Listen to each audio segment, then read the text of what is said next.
Hello बच्चों, आज हम लोग इस भाग में कक्षा 6 की हिंदी फर्स्ट में चैप्टर नंबर 3 प्रदूषण महाविनाशक के प्रश्नोत्तर को जानेंगे। उसके प्रश्नोत्तर को क्या क्या प्रश्न हैं, क्या उत्तर होगा उनका। जैसा कि आप लोग चैप्टर पढ़ चुके हैं, एक्सप्लेन किया जा चुका है कि प्रदूषण जो है वो किस प्रकार महाविनाशक है। तो आइए हम देखते हैं इनके प्रश्नों को। क्या प्रश्न इसमें दिया हुआ है, ध्यान देंगे आप लोग। देखिए, इसमें कुछ मौखिक प्रश्न दिए हुए हैं। कह रहा है कि नीचे दिए प्रश्नों के उत्तर दीजिए मौखिक। तो जान लीजिए इसको। देखिए, कह रहा है कि मानव की सर्वोत्तम खोज कौन सी है। मनुष्य की सर्वोत्तम खोज कौन सी है? तो मनुष्य की सर्वोत्तम खोज जो है वो विज्ञान है। विज्ञान मनुष्य के लिए सर्वोत्तम खोज है, क्योंकि विज्ञान के माध्यम से मनुष्य जो है वो तीव्र गति से विकास कर रहा है और विज्ञान के ही सहयोग से वह सुख सुविधाओं का लाभ ले रहा है। वह घर में जो है उसके स्विच ऑन करते ही सुविधाएं मिलने लगती हैं। कमरे के अंदर प्रवेश करते ही हम स्विच ऑन करते हैं, पंखा चलने लगता है, एसी चालू कर देते हैं, चलने लगता है, फ्रिज से ठंडा पानी निकाल के पी लेते हैं।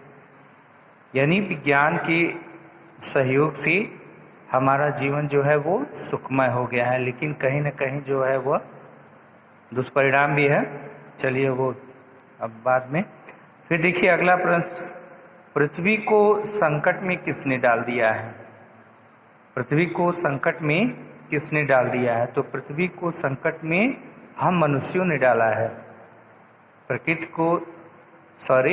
को संकट में मनुष्यों ने डाला है।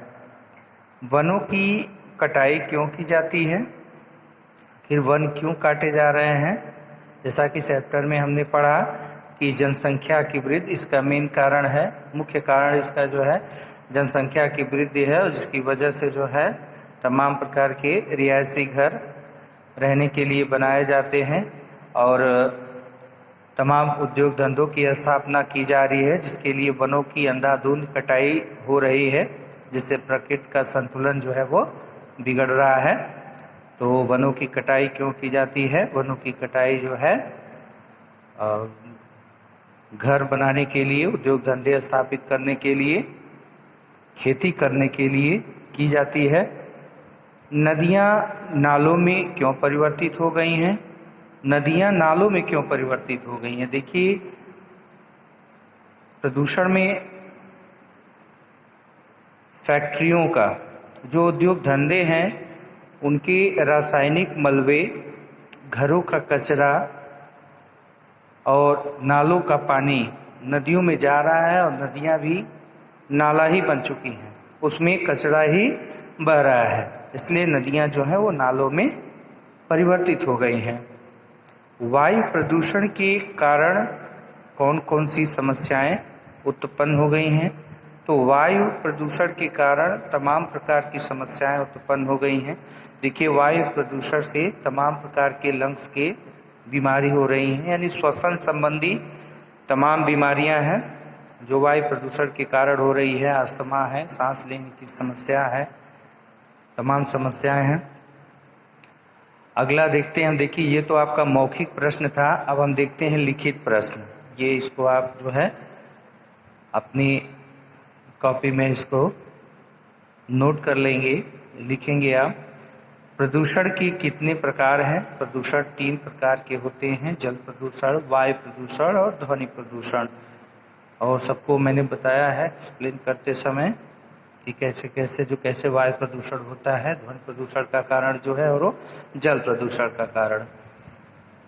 देखिए, अगला प्रश्न है, पर्यावरण प्रदूषण के प्रमुख कारण कौन कौन से हैं? तो पर्यावरण प्रदूषण के प्रमुख कारण, देखिए, उद्योग धंधों से निकलने वाले जो धुएं हैं, परमाणु भट्टियों के जो धुएं हैं, वो और वाहनों के धुएं हैं, तमाम प्रकार के ईंधन के जलने के जो धुएं हैं वह हमारे वातावरण में मिल के जो है हमारे पर्यावरण को प्रदूषित कर रहा है।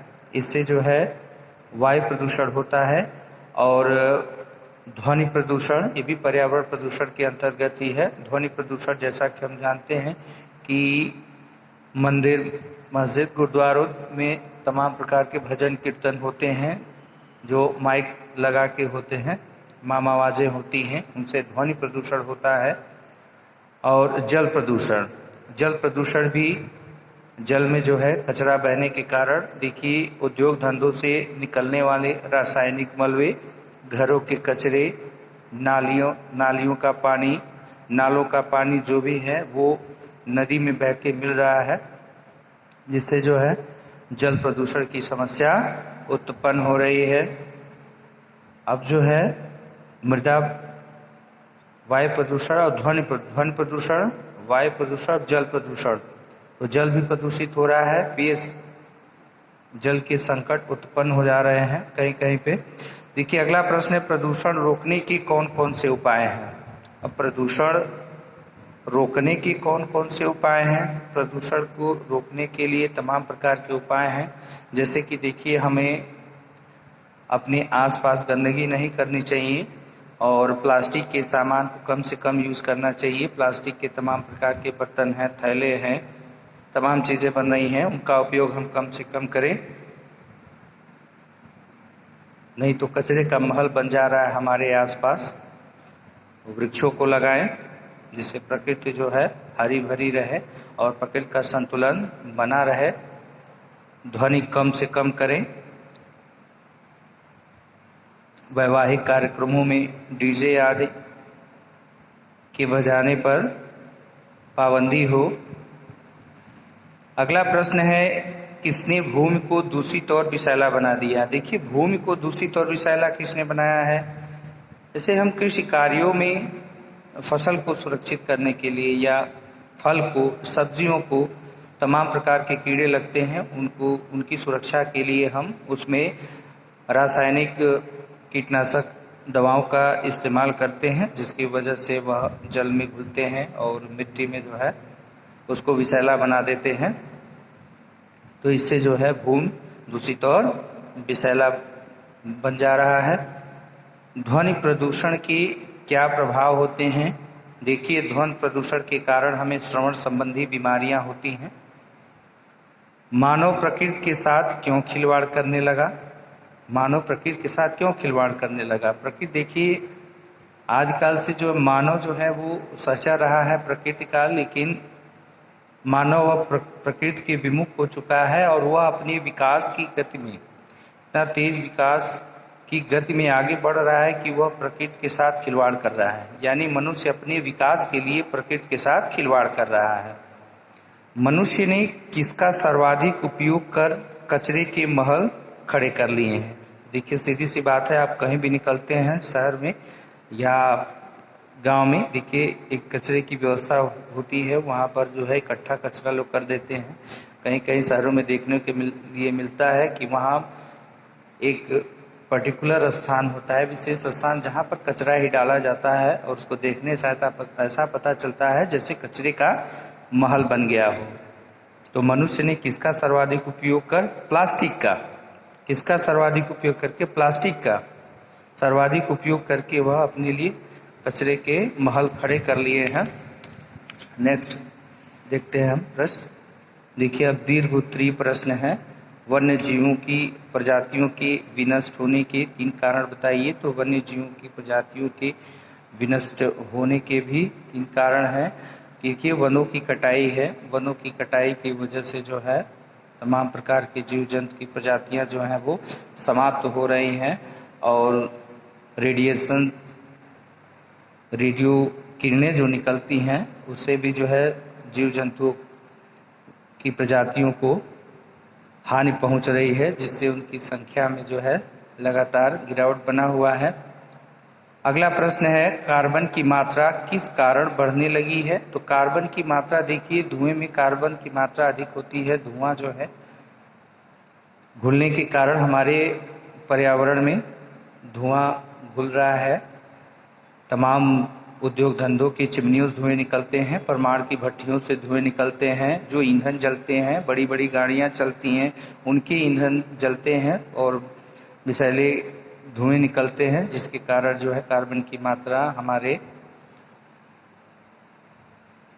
पर्यावरण में बढ़ने लगी है।